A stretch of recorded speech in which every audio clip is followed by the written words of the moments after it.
पुत्रदा एकादशी व्रत कथा। आज हम एक अत्यंत पवित्र और फलदायी व्रत कथा के बारे में सुनने जा रहे हैं, जिसे पुत्रदा एकादशी कहा जाता है। यह व्रत विशेष रूप से संतान सुख की प्राप्ति के लिए अत्यंत महत्वपूर्ण माना जाता है। जब जीवन में संतान सुख की प्राप्ति की कामना हो, तब इस व्रत का पालन करने से भगवान विष्णु की विशेष कृपा प्राप्त होती है। ये कथा हमें ये सिखाती है कि व्रत, उपवास और भगवान की पूजा के माध्यम से हम अपनी इच्छाओं को पूरा कर सकते हैं और जीवन के कष्टों से मुक्ति पा सकते हैं। पुत्रदा एकादशी का व्रत न केवल संतान सुख की प्राप्ति के लिए है, बल्कि यह व्रती को मानसिक शांति, पापों से मुक्ति और सुख समृद्धि का आशीर्वाद भी प्रदान करता है। आज हम राजा सुकेतुमान और रानी शैव्या की कथा सुनेंगे, जिन्होंने इस व्रत को अपनी श्रद्धा और विश्वास से किया और अंततः भगवान विष्णु की कृपा से अपनी इच्छाओं की पूर्ति की। आइए हम सब मिलकर इस पवित्र कथा को सुने और भगवान विष्णु की भक्ति में लीन होकर पुण्य के भागी बने। हिंदू धर्म में एकादशी का व्रत विशेष महत्व रखता है और प्रत्येक एकादशी का अपना अलग अलग पुण्यफल होता है। इनमें से एक अत्यधिक महत्वपूर्ण व्रत है पुत्रदा एकादशी, जिसे विशेष रूप से संतान सुख प्राप्ति के लिए माना जाता है। यह व्रत उन दंपतियों के लिए विशेष रूप से फलदायी है जो संतान प्राप्ति के लिए संघर्ष कर रहे होते हैं। पुत्रदा एकादशी का व्रत भगवान विष्णु की पूजा के माध्यम से संतान सुख की प्राप्ति, कष्टों से मुक्ति और जीवन में समृद्धि लाने का एक अद्भुत मार्ग है। ये कथा हमें ये सिखाती है कि श्रद्धा, भक्ति और सही व्रत विधि से न केवल संतान सुख प्राप्त होता है, बल्कि जीवन के हर पहलू में सुख, शांति और समृद्धि की प्राप्ति होती है। आइए जानते हैं पुत्रदा एकादशी के व्रत के महत्व को और इसके माध्यम से कैसे संतान सुख की प्राप्ति की जाती है। ये कथा राजा सुकेतुमान और रानी शैव्या की है, जो संतान प्राप्ति के लिए संघर्ष करते हुए अंततः भगवान विष्णु की कृपा से अपने जीवन में सुख और समृद्धि का अनुभव करते हैं। पुत्रदा एकादशी का व्रत हिंदू धर्म में संतान प्राप्ति और उनकी कल्याणकारी उन्नति के लिए सबसे महत्वपूर्ण व्रतों में से एक माना गया है। यह व्रत धार्मिक आस्था, विश्वास और भगवान विष्णु की कृपा से भरा हुआ है। इसकी महिमा का वर्णन शास्त्रों में बहुत विस्तार से किया गया है। ये कथा हमें ये सिखाती है कि भगवान की सच्ची आराधना, समर्पण और दृढ़ निष्ठा से जीवन के सभी संकट और दुख दूर किए जा सकते हैं। बहुत समय पहले की बात है। भद्रावती नामक नगर अपनी समृद्धि, संस्कृति और धार्मिकता के लिए प्रसिद्ध था। यह नगर चारों ओर से हरियाली, पवित्र नदियों और सुगंधित वनों से घिरा हुआ था। नगर के लोग न केवल धर्मपरायण थे, बल्कि वे आपस में प्रेम और सहयोग से रहते थे। भद्रावती नगर पर राजा सुकेतुमान का शासन था। राजा सुकेतुमान एक महान शासक, धर्मप्रिय व्यक्ति और प्रजा के रक्षक थे। उनके शासन में हर कोई सुख शांति से रहता था। हालांकि राजा का जीवन सुख समृद्धि से भरपूर था, लेकिन एक ऐसी कमी थी जो उनके जीवन को अधूरा बना देती थी: संतान की अनुपस्थिति। राजा और उनकी पत्नी रानी शैव्या दोनों ही इस दुख से अत्यधिक पीड़ित थे। राजा और रानी को हमेशा ये चिंता सताती थी कि उनके बाद उनके वंश का क्या होगा। राजा ने कई बार अपने दरबार में विद्वानों, पुरोहितों और संतों को बुलाया और उनसे समाधान के बारे में पूछा। उन्होंने कई प्रकार के यज्ञ, पूजा पाठ और दान पुण्य किए, लेकिन कोई भी प्रयास सफल नहीं हुआ। राजा का मन हमेशा उदासी से भरा रहता था। रानी शैव्या भी अत्यंत धर्मनिष्ठ थी। उन्होंने अनेक व्रत और उपवास किए, लेकिन उनके प्रयास भी निष्फल रहे। दोनों ने हर संभव उपाय किए, लेकिन संतान सुख प्राप्त न हो सका। ये दुख धीरे धीरे राजा के जीवन में निराशा का कारण बन गया। एक दिन राजा ने अपने मन की शांति के लिए नगर छोड़ने और वन में जाने का निश्चय किया। वह अकेले ही घोड़े पर सवार होकर एक घने जंगल की ओर निकल पड़े। जंगल में प्रवेश करते ही उन्हें चारों ओर शांत वातावरण मिला। पक्षियों की मधुर चहचहाहट, झरनों की कलकल ध्वनि और पेड़ों की हरियाली ने उनके मन को थोड़ी देर के लिए शांत किया। लेकिन जैसे जैसे वह जंगल में आगे बढ़ते गए, उनका मन फिर से संतानहीनता के दुख से भर गया। राजा सोचने लगे कि अगर उनका जीवन इसी तरह बीत गया, तो उनके वंश का नाम समाप्त हो जाएगा। वह जंगल में भटकते हुए अपनी चिंता में डूबे रहे। घूमते घूमते राजा एक पवित्र सरोवर के पास पहुंचे। ये सरोवर स्वच्छ और शांत जल से भरा हुआ था। इसके चारों ओर फूलों के वृक्ष थे, जिनकी खुशबू वातावरण को और भी दिव्य बना रही थी। सरोवर के पास उन्होंने देखा कि कुछ ऋषि मुनि बैठकर ध्यान और जप कर रहे थे। ये ऋषि अत्यंत तेजस्वी और दिव्य लग रहे थे। उनके मुख पर अद्भुत शांति और ज्ञान की आभा थी। राजा ने विनम्रता से उनके पास जाकर प्रणाम किया और अपने दुख का कारण बताया। ऋषियों ने राजा की बात ध्यानपूर्वक सुनी। उन्होंने कहा, हे राजन, आपकी चिंता उचित है, लेकिन इसका समाधान है। पौष मास के शुक्ल पक्ष की एकादशी को पुत्रदा एकादशी कहा जाता है। इस दिन भगवान विष्णु का व्रत और पूजा करने से संतान सुख की प्राप्ति होती है।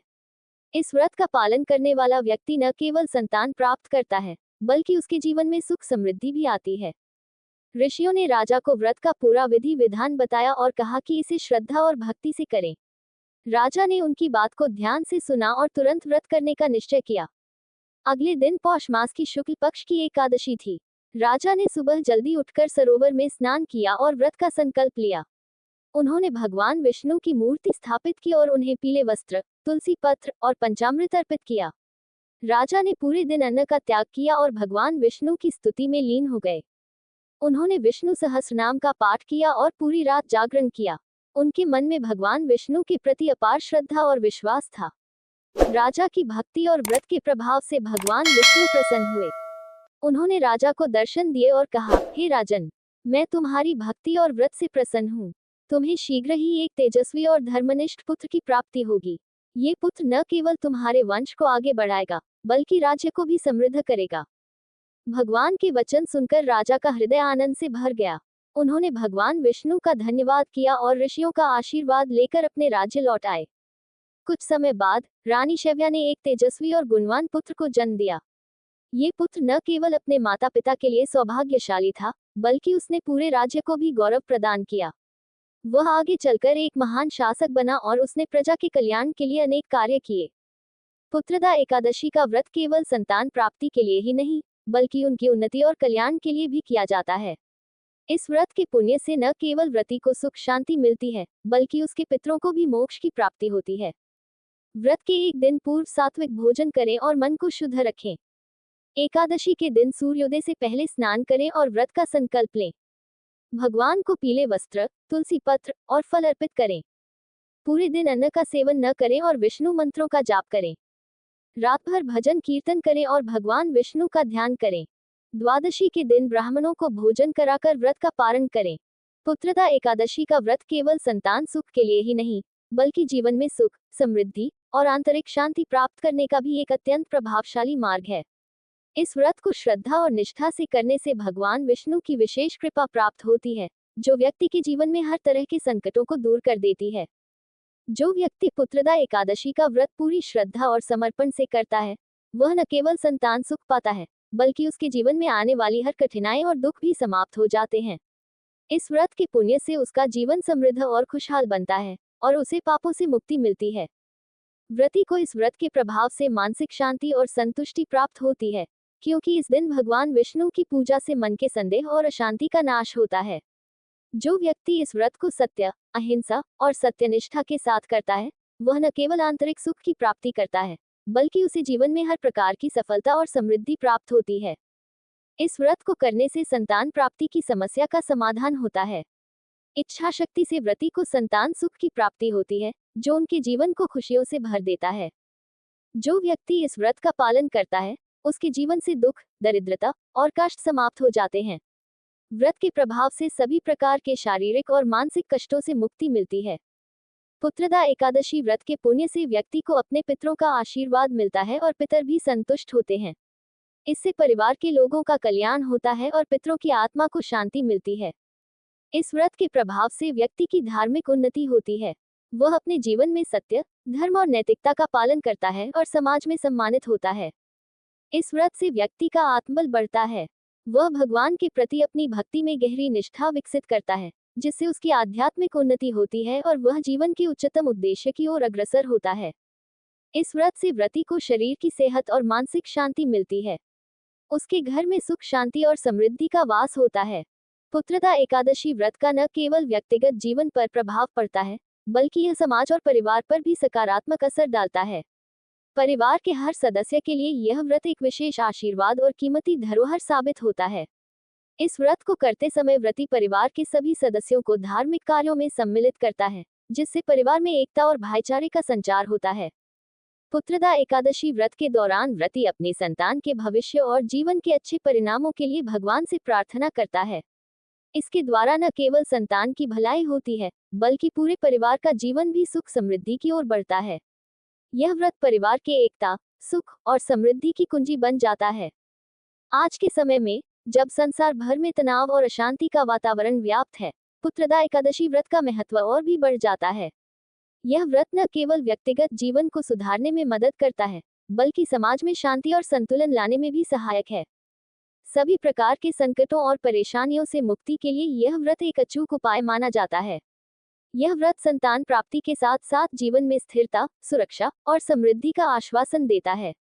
इस प्रकार पुत्रदा एकादशी व्रत न केवल संतान सुख की प्राप्ति के लिए एक अत्यंत प्रभावी व्रत है, बल्कि यह जीवन में अन्य सभी प्रकार की सुख संपत्ति, शांति और सफलता की प्राप्ति के लिए भी उत्तम मार्ग है।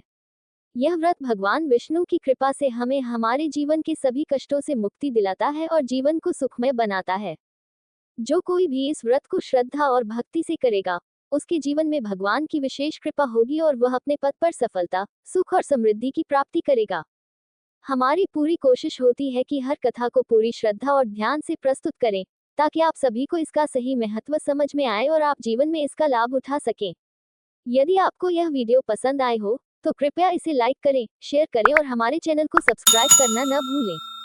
हमारी आगामी वीडियो में और भी रोचक और प्रेरणादायक धार्मिक कथाएं होंगी, जिनसे आप अपने जीवन में सकारात्मक बदलाव ला सकते हैं। अगर आपको इस कथा या व्रत के बारे में और अधिक जानकारी चाहिए या आप कोई विशेष विषय सुनना चाहते हैं, तो हमें कमेंट बॉक्स में अपनी राय जरूर दें। भगवान विष्णु की कृपा आप सभी पर हमेशा बनी रहे और आपकी सभी इच्छाएं पूरी हों। जय श्री विष्णु।